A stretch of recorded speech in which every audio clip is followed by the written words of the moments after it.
Guys, what the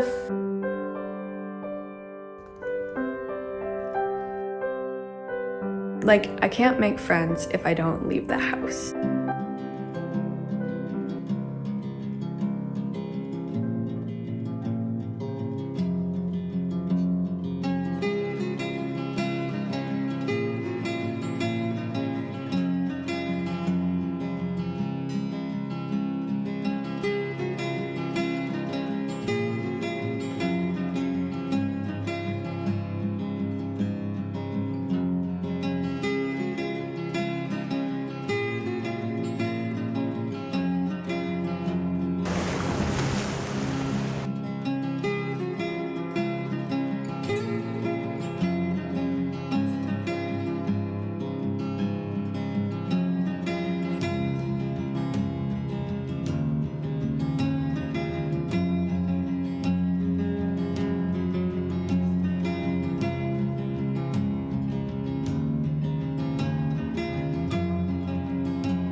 I just did something that I'm very proud of myself for because I was a little nervous about, but I just booked myself into ballet class, which is kind of scary to me, but I've done it, it's done, and I'm very excited.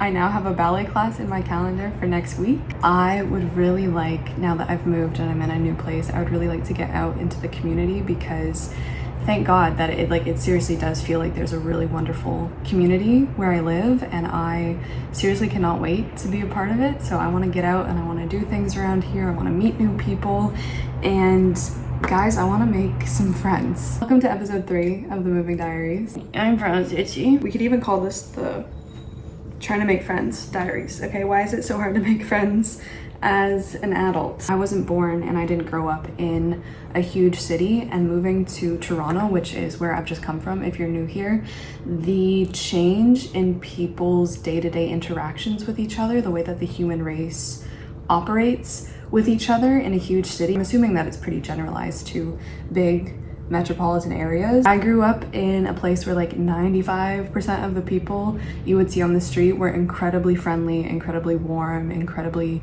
welcoming, and they would talk to you and they would like honestly have some pretty sincere conversations with you. In the city, people don't give a shit about you. I'm not gonna lie to you, the whole 2 years that I was in Toronto, I didn't make one friend. I didn't even make an acquaintance. I didn't even have a goddamn acquaintance. I wasn't expecting to have like handfuls and handfuls of friends when I moved to a big city, but it just felt really lonely and alienating that like the neighborhood I was in was literally pretty much exclusively just people my own age, and I didn't know a single one of them. I couldn't name one person who lived in a city with how many millions of people in it. I couldn't give you one name, one address, one phone number, and like it is my fault because I didn't really go hugely out of my way to make friends. I eventually just even stopped asking people how they were when I would order a coffee, because I remember one time I ordered a coffee and I asked, before I placed my order, I asked like the server, hey, how are you doing? Like, how's your day going? And she just stood there staring at me and didn't say anything. I get it a little bit because the city is a very busy place. People have things to do, people have places to be going, but it just seems like the human experience with each other, the connections that are available there it's just different, and it was just so not for me. And so moving here, it's just like blown my mind because I've been out of it so long that like people say hi to you in the elevator of my building, which is crazy because I can't tell you how many just like I never knew my neighbors. I never saw my neighbors. No one told each other to have a good day ever. First week moving here, and someone said like, hey, have a really good day, or hey, I like your coat, or hey, whatever, in the elevator, and I like almost like burst into tears because I just miss that. Even if it's like this trivial thing and you don't know the person, so nice when someone is like, hey dude, like have a good day. I've already met my neighbors. They have come into my apartment. They invited me into theirs. They are this lovely elderly Italian couple. Maybe this is the chance for me to practice my Italian. There is such a community here. It's so wonderful. Like you can tell people are really involved. It just has been warming my heart, honestly, what I've been seeing and like how friendly people are. I've already talked to more people here, literally talked to more people here in the first 2 weeks that I've been living here than I talked to the entire 2 years I was living in Toronto. And like here, it feels like a place that you can make friends and people are like open to that, and you don't have to like hop on an app to make a friend. I'm just sitting down right now to keep putting pictures in and filling out my photo album, so I thought we could just chat because I've just been thinking so much. I'm not gonna lie to you guys, I have 0 friends, literally none. Correction, none that are on the same continent as me right now because Carolyn's in England.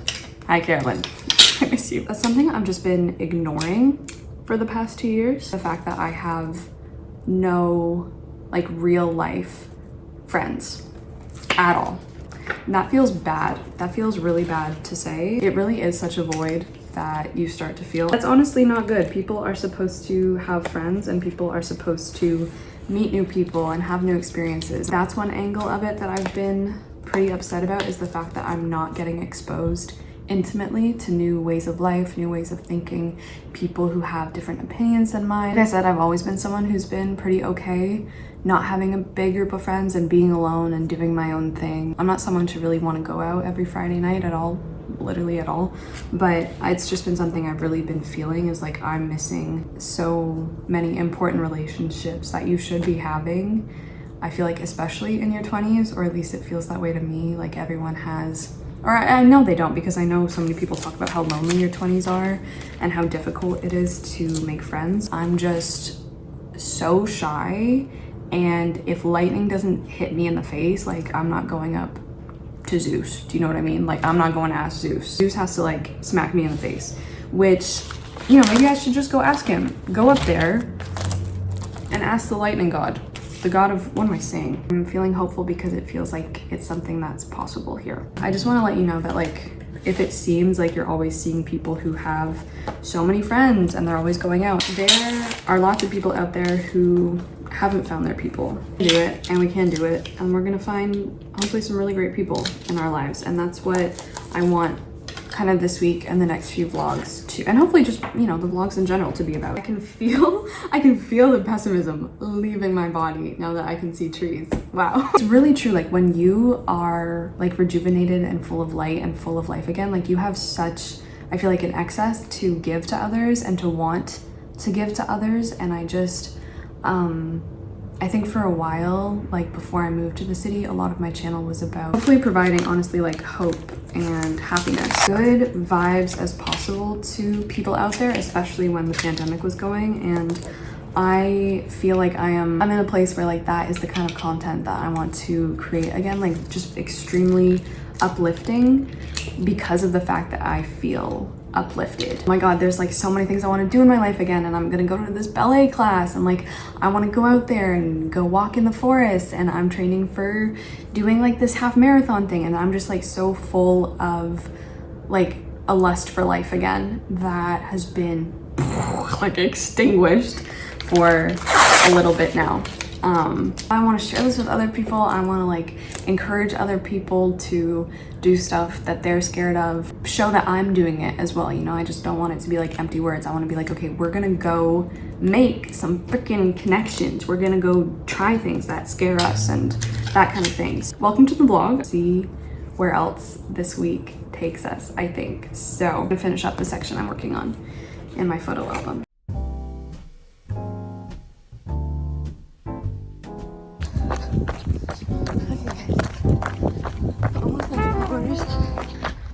Oh shit.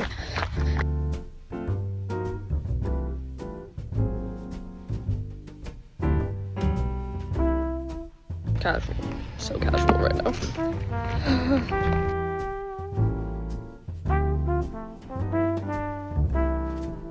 So yeah, what I had envisioned for the start of this vlog was me absolutely crushing my first 5K. Sadly, I am no prophetess. So the 5K didn't happen. Why didn't it happen? My shin, the splinting of the shin.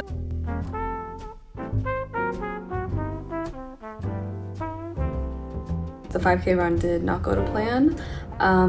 This was supposed to be my like farthest run so far in my like half marathon training schedule that I've been sticking to, and it feels bad because this was the first time that I failed like the set distance for the day.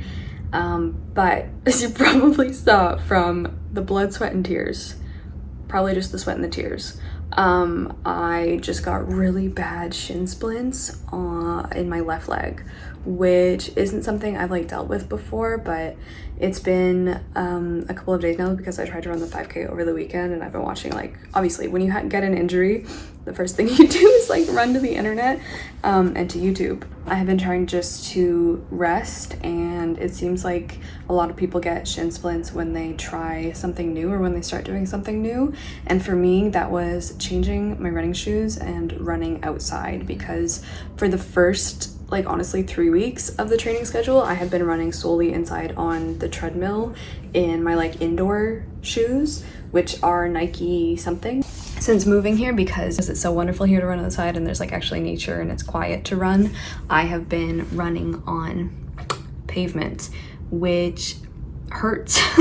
Which hurts, and I just think I didn't give myself enough time to get used to it, and I switched to like my outdoor shoes that I would run in outside and like not use indoors, which are Brooks. And so I think I just need to go a little bit slower, or I've seen a couple pieces of advice just being like, oh, switch back to like one thing you were doing similar before. So I could try running with the newer set of shoes I was wearing, like on the treadmill, or I could try wearing the Nikes outside and running with those on the pavement. But yeah, I was feeling quite proud of myself because I was honestly enjoying running outside, which I always thought was harder. And I was like, oh, this isn't too bad. Like, yeah, the hills are pretty rough and the wind resistance is, I guess, a factor. The shin splints got me. The shin splints got me really bad. I'm just trying to rest. I haven't run in a few days now, which like I've really been missing.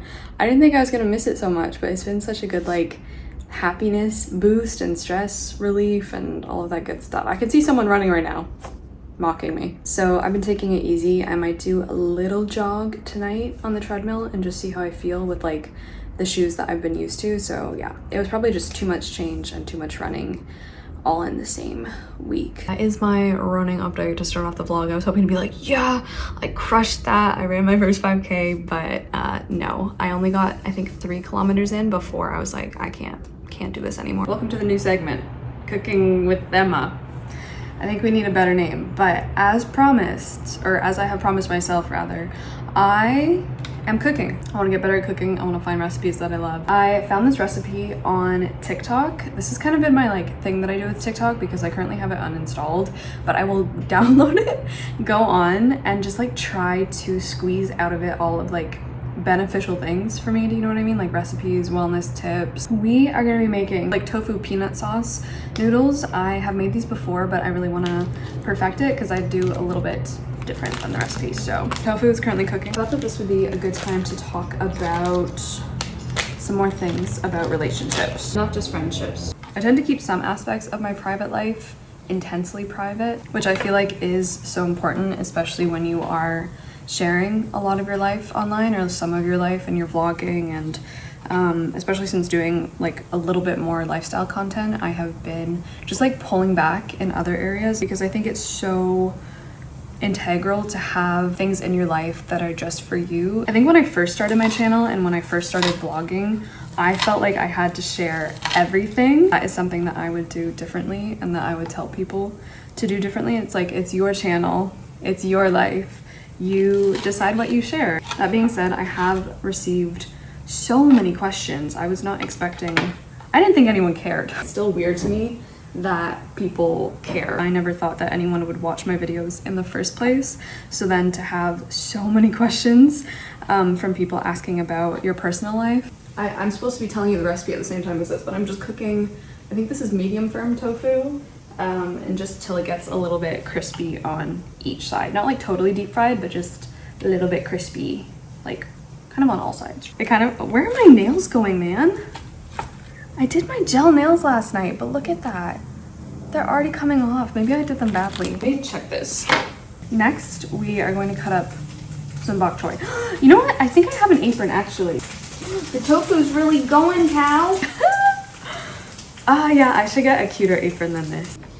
I turned these lights on.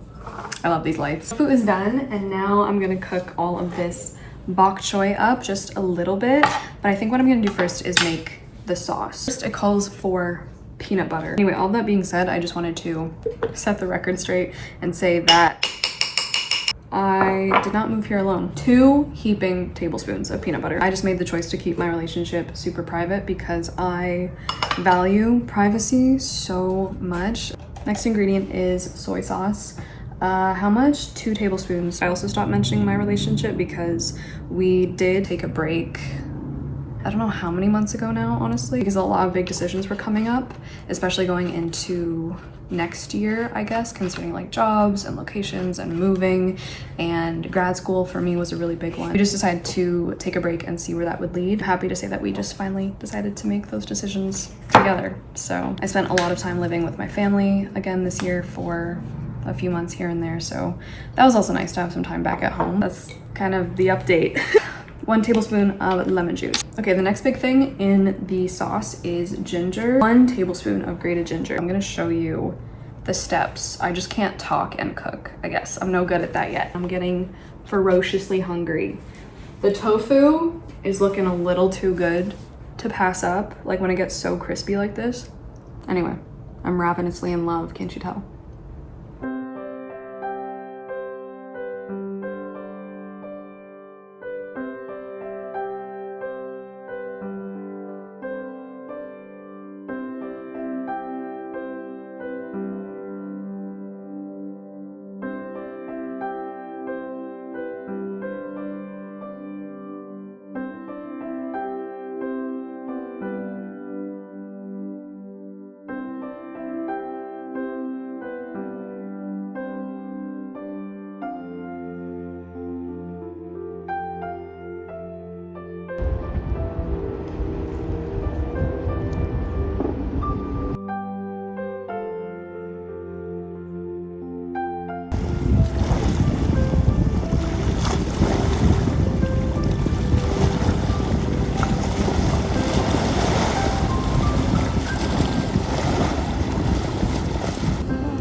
Excited because it is reading update time. I just really wanted to tell you about The Vampire Lestat by Anne Rice because that's what I'm currently reading.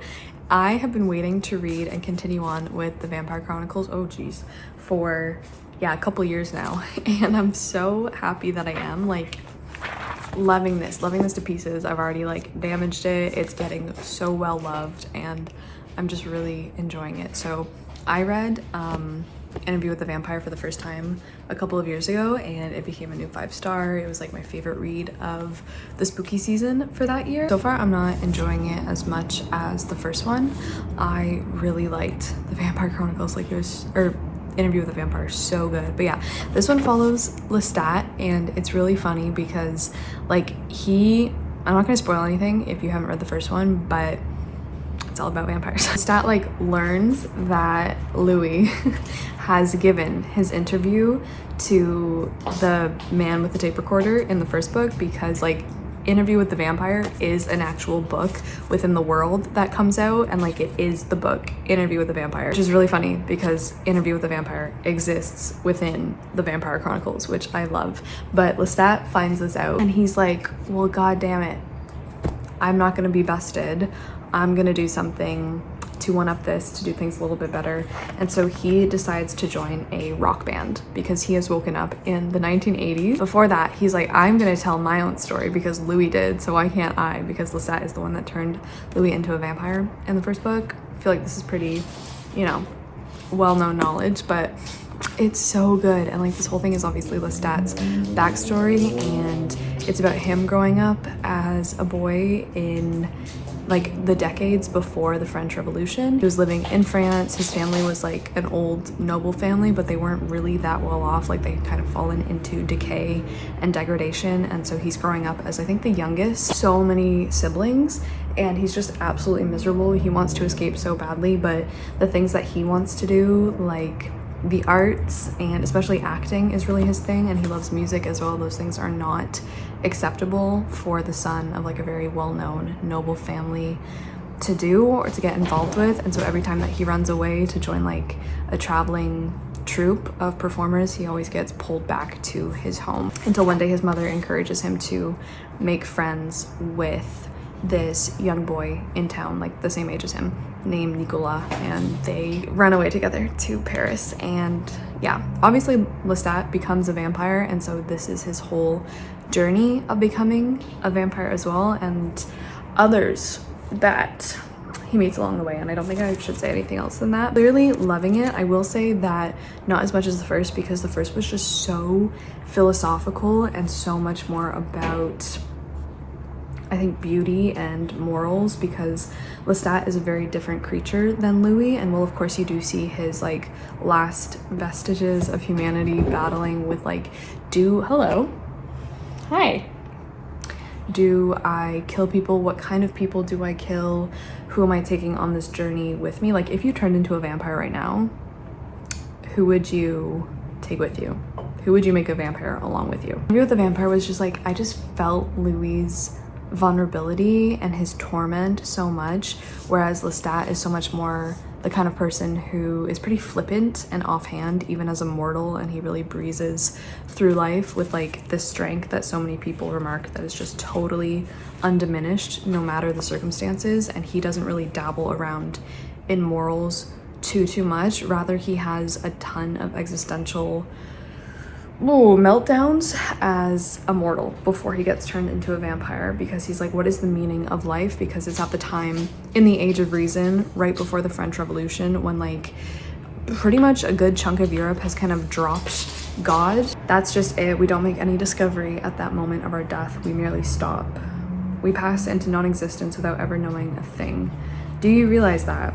We'll never know why the hell any of it happened, not even when it's over. For him, turning into a vampire is quite rough, because like he may do as a mortal by like being able to live life by believing in the possibility of doing good and goodness, because his friend Nicolas plays the violin, which again is totally not a thing that his family is okay with. Lestat very much thinks that like it's through art a lot of the time that you do so much good, and Nicolas' music does so much good, and like Lestat gets very involved in like acting and theater and the commedia. So yeah, it's just so wonderful. But then of course when he becomes a vampire, what does good mean? Just giving me so much more context, and it's making me really want to reread Interview with the Vampire, because you learn so much about Lestat and about why he is the way he is, obviously the decisions and the way that he acts in Interview with the Vampire. I am on page like 274,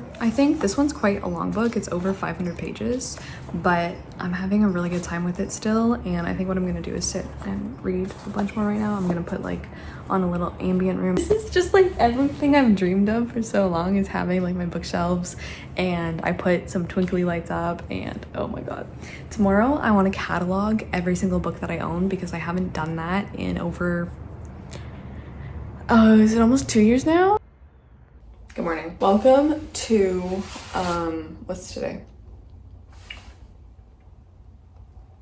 Wednesday. It's Wednesday. You might be wondering, Emma, why are you in your bathroom in a raincoat? What are you doing? You're supposed to take that off when you go in the shower. I am getting ready to do a little tiny, not like 100% effort, Coraline cosplay, which I'm very excited about because I've been wanting to make these Halloween reels or like Halloween costume reels ideas with your cats, like couples costumes with your cats where the cats like don't have to wear anything, you know, because like that's a crime. It's happening. I bought the blue wig. I have the essentials ready to go. Olivia is the absolute essential. Look at this. I wish I could. Would you guys like almost 2-hour vlogs? I love you. After I film this, and if my makeup isn't like too horrendous from it, I am gonna be going out to cafe. It's cafe time. Cafe at Last. I always think of Cafe at Last, the gorgeous song and the gorgeous scene from Your Name. One of the protagonist's friends is just like always wanting to go to a cafe and like they never let him go. And when it's finally like, okay, fine, we can go to a cafe, he's like, yeah, cafe at last. Oh, what's that? That's supposed to go on my head. Since I'm doing a little Halloween costume thing, I thought I would let you know the spooky season movies that I've been watching, which I need to get on it because there's like a week left, a little over a week left until Halloween. Guys, where is this supposed to go? We're gonna try doing it in a low bun. I probably should look this up. Anyway, the first movie on my roster was Spirited Away, of course. That was the first one that I watched. Loved it to death, to pieces. I literally want to make this bathhouse themed, like Spirited Away specifically themed. If you haven't watched Spirited Away, I should just go back to Newfoundland at this point. What's this going on my head? Guys, what the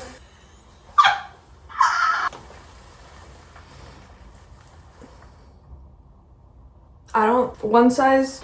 Looking up a tutorial, I'm embarrassed. Have you von Vigs? Continuing on with the spooky recommendations. Okay, now I look like I'm your favorite lunch lady. Next spooky movie that I watched, I just ripped this, was I watched Wallace and Gromit: Curse of the Were-Rabbit. Hey girl. So, as long as no one looks at the behind, I'm not responsible. It's like really unfavorable lighting. I think I finally got it on. You know what? I think I will try to straighten it. I've never seen Wallace and Gromit before, like any of them, and I loved it. Why was it like so funny? I just thought it was so funny. I thought it was a really excellent movie. Oh god. Oh. Am I supposed to, like, the smell in the air right now is so not it. Inhaling fumes. I think I should just cut it. We're gonna cut it. Yeah, I loved Wallace and Gromit. It was so flipping cute. I'm gonna walk around the house saying random Wallace and Gromit. Cheese, Gromit.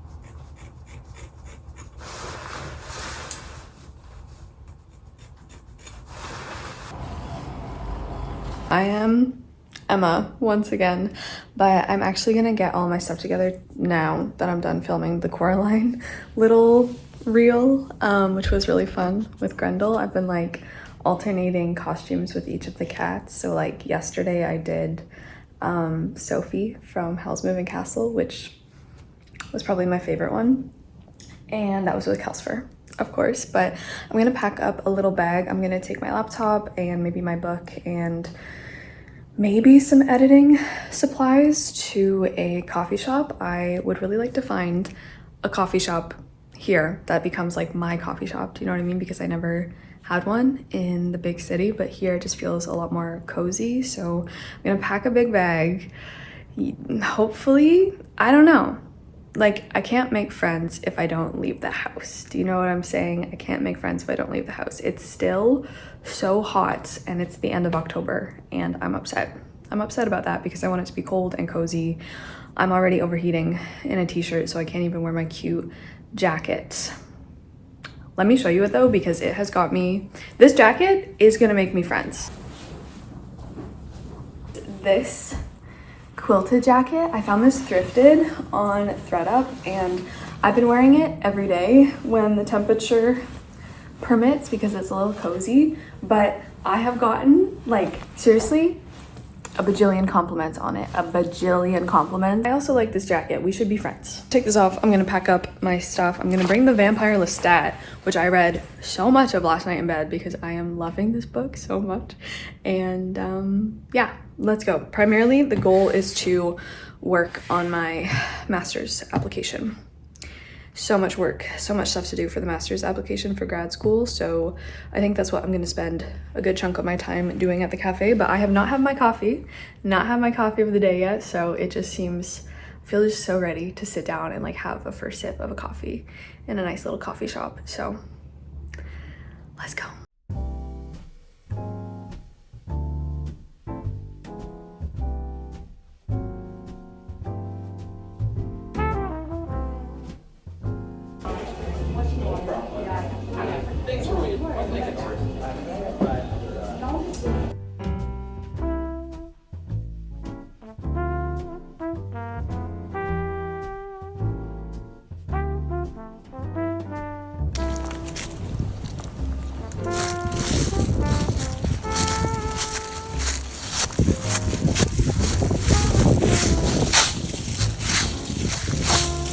It is nearing sunset now, which is a thing that's happening. I think one of the episodes that I want to focus on at some point is going to be all about embracing the darkness of fall, because it's going to start getting dark. I forget when the clocks change, but yeah, it's 6. It's not even 6 yet, and it's really going down. But the cafe was so nice. I was there for probably like an hour and a half, almost 2 hours, a little over an hour and a half, but it was really, really nice. I got a lot of good work done. I didn't end up doing any editing. I actually just spent the whole time doing master stuff. Sorry, this is like a big pimple patch, but just not even everything that you have to get together, but everything that you have to create in terms of like statements of intent, getting together different essays, and I think in my case I want to do a couple edits on some, and like research proposals, who you want to be your supervisor, and blah blah blah. There's just like a lot to do, so spent basically the whole time I was sitting there just doing that. And I'm excited to have also another episode focused on like master's applications and university content again. Who else is excited for this? I'm too excited. I'm sorry, I do care if you're excited, but I'm just bursting at the seams to finally have some uni content and study stuff back on my channel. I'm so elated. Everyone who came in, like, everyone just knew each other. Everyone who came in was just like joking around with the baristas, and everyone knew each other by name, and it just feels so nice because like everyone there was like a regular, and I'm like, I'm gonna be a regular. Since I got home, I've basically been cataloging my bookshelves on Notion, and I have been doing a revised count of how many books I own, how many books I've read, how many of them are unread. So I'm taking a little break right now because I'm gonna put on that quilted jacket because I'm gonna go grab some groceries tonight.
I finished my count. I am the proud owner of 787 books, which seems crazy to me. I counted all my read and all of my unread, so I have 362 books that I've read out of that number, and I haven't read 425. So like the numbers I think are closer together than last time I did this a couple of years ago, so that feels nice. I don't know if I have more books now or less books, so I'm gonna have to check that video, but yeah, that was something I wanted to do this week as well. Speaking of books, the next thing I would like to do and explore around here is check out the local library, whether that means getting a new library card, adding another one to my collection of library cards. I think that would be nice, and I would really like to check out just the library in general, see if they have any like clubs or activities, or I think they have a social circle, like a coffee club to meet new people is what I heard from someone here, so that could be interesting. I just want to see if they have printers that I can use. I'm assuming they will, because I want to print out and finally finish the rest of my like undergrad essay collection, because now I have a big nice binder that I got for myself to put all of my essays in from my degree. So that is the goal there, but I'm like gonna go scope it out first. So probably that will be in next week's vlog, because I think this one has been very, very chatty. Clearly I need to go get reading and tick down this number. I am currently in my bathroom drinking some dandelion roots tea, and I'm getting ready for my first ballet class. I think when I'm trying new things, well, this isn't a new thing, but doing something new for the first time, I get a little anxious. Scramble. Yeah, thank you for being here, buddy. What are you doing? You can't come with me. You cannot be drinking. I know it has a cat on it. But it's not for you. I am feeling ready to be back in ballet class. I kind of thought that whole chapter was closed for me. You can do whatever you want, whenever you want to do it. You can sign back up for things that you haven't done for a long time. In my case, I haven't done ballet for like over 10 years now. Then I'm gonna have to go out into the freezing cold. I may have misjudged this, because now the classes are obviously after supper time, and it's getting really, really dark and really, really cold. And the last thing, well, it's not the last thing, because I do like the cold, but sometimes you just don't want to go out there into the dark.